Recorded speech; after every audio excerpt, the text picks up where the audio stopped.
Hello and welcome back to INMR, where in today's podcast I'm going to explain how Brighton came back against Tottenham to win 3-2. Spurs were in total control at half-time on Sunday thanks to goals from Brennan Johnson and James Maddison, but Ange Postecoglou's side suffered a shocking collapse sparked by Yankuba Minteh's goal just 3 minutes into the second half as he pounced on Destiny Udogie's mistake.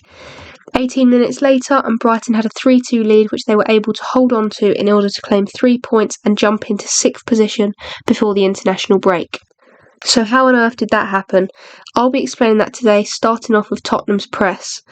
Spurs set the tempo straight away, crowding Brighton players on the ball. Here you can see Rutter in possession, but he can't keep it as there are 5 Tottenham players surrounding him and his passing options. When they won the ball back, Spurs broke quickly, looking to get in behind as soon as possible. Dominic Solanke was key to this. The striker became the provider on Sunday by linking the play between Maddison and Johnson, which was of course highlighted by his assist for the opener. In this example, Tottenham win the ball straight from Brighton's kick-off and immediately look to get players forward. Due to Brighton's forward-thinking approach, the defenders were caught out often and spent the majority of the first half chasing Spurs, who perhaps should have been more clinical and put the game to bed before half-time. Another key part of Tottenham's approach was the runs into the half spaces between the fullback and centre-back. As you can see here for Brennan Johnson's goal, he makes a lovely run between Kaoru and Igor. Kaoru likes to get in advanced areas, but that actually proved a weakness yesterday, as when Spurs broke with speed, they could always exploit that area on the left-hand side. So yeah, as I say, Johnson got the goal from here. Dominic Solanke plays a lovely ball between Dunk and Igor. Brennan Johnson runs between Igor and Kaoru, and that goal was his 6th in as many appearances, and he is the first Tottenham player to do that since Harry Kane between December 2018 and January 2019. Tottenham also were very successful in exploiting Brighton's high line and defensive frailties. The high line proved a mistake against Chelsea, but Fabian Herzler stuck with it against another pacey front three. Spurs often played through balls into the abundance of space behind the Brighton back line in order to create goal-scoring opportunities. Here for Brennan Johnson's chance 30 seconds into the match, Spurs play that ball into the space. Unfortunately, Brighton's backline is ruined by Kaoru, who's playing Werner onside. From here, all the Brighton players are playing catch-up, which really was the story of the first half.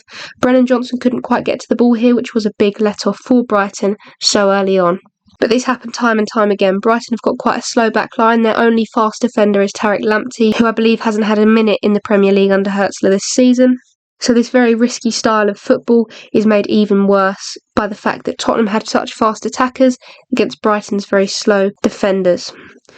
So what changed? Brighton were woeful in the first 45, but then came out like a totally new side after the interval and scored 3 in under 20 minutes. The first change was a half-time sub, where Kaoru made way for Pervis Estupinan, and he allowed Brighton to unlock that left flank. Mitoma had a good game all round, but in the second half especially he was unstoppable, and this is due to his partnership with Estupinan, which, as we saw in the 2022-23 season, can be one of the best left-hand sides in the league when both are on form and fully fit. Mitoma played the full 90 and got 1 assist, 51 touches, made 27 passes, 3 key passes, created 2 big chances. He won 5 of his ground duels, 3 tackles and made 2 interceptions. He was everywhere, both in and out of possession. He was phenomenal, and hopefully that can now be a positive step for him to be back to his best week in, week out. For the first goal, just 3 minutes after the second half began, this was just a lovely cross from Mitoma that posed a question, and Minteh obviously capitalised on the error. But if we break it down, Estupinan starts with the ball out on the left-hand side there, plays a lovely through ball into Mitoma, and the whole front line reads that and begin rushing towards the penalty area. The cross from Mitoma asked a question of the Spurs defence, who couldn't find an answer. It was a horrible clearance from Udogie, but Minteh did still have a lot to do.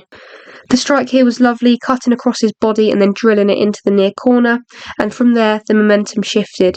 Getting such an early goal gave the stadium belief and Spurs a doubt, which caused them to very quickly collapse.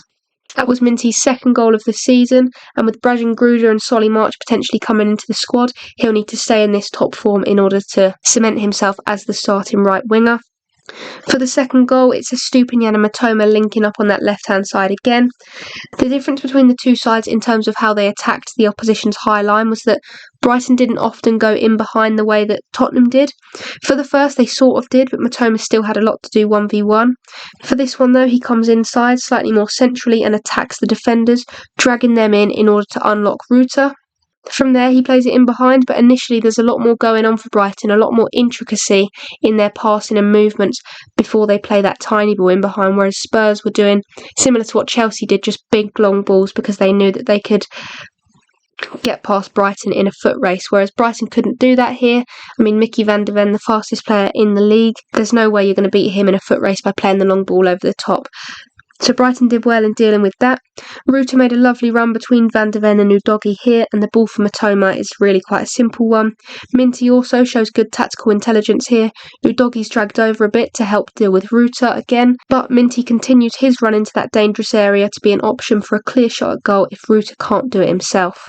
Because from here, Ruta still has a lot to do. You know, he could have potentially done a little drag back and laid it off to Minteh for a clear shot. But once he got in this position, his only idea was to go for goal. It was very difficult. He had two defenders in front of him, not a lot of space or time to get a shot off, but he just cuts across Mickey van de Ven, gets his body in the way and unleashes what can only be described as a special strike. Getting past the pair of defenders is hard enough. It would have taken a lot of strength to do that and hold them off, but to at the same time take a shot like that just shows how much quality and potential Ruta has.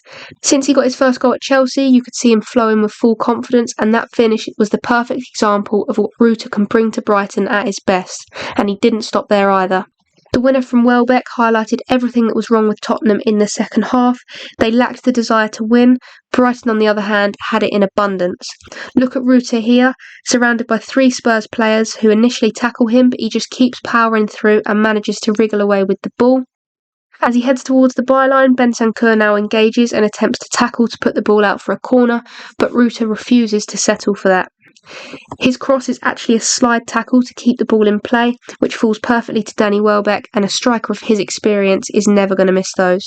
A simple header in the end for Danny Welbeck's 27th Premier League goal. That put him in second place for Brighton's all-time top Premier League goal scorers. He's only 3 away from Pascal Gross now, who sits top of that with 30 Premier League goals. The final positive of the afternoon for Brighton was seeing Brajan Gruda make his debut. The German signed in the summer but was immediately out with an injury. He came on in the 87th minute for a short cameo, but Brighton fans will get to see more of him after the international break. I'll be doing an analysis on him very soon on my website, so you know what to expect from him under Hertzler when fully fit. Overall, it was an excellent win for the Albion, and it puts them in a great position heading into the international break. Hertzler praised the home side for their great reaction, whilst Ange Postecoglou described his side's performance as unacceptable and the worst defeat since he took over. That is where I'm going to end today's podcast, but there are plenty of others you can go and listen to. For extra content, be sure to check out my website, that's INMRfootball.co.uk. On there you can find match reports, live blogs, club updates and so much more. And if that's not enough, INMR is also on Instagram and X, so you can follow me on there for more daily football updates. Thank you very much for listening, and I will see you in the next one.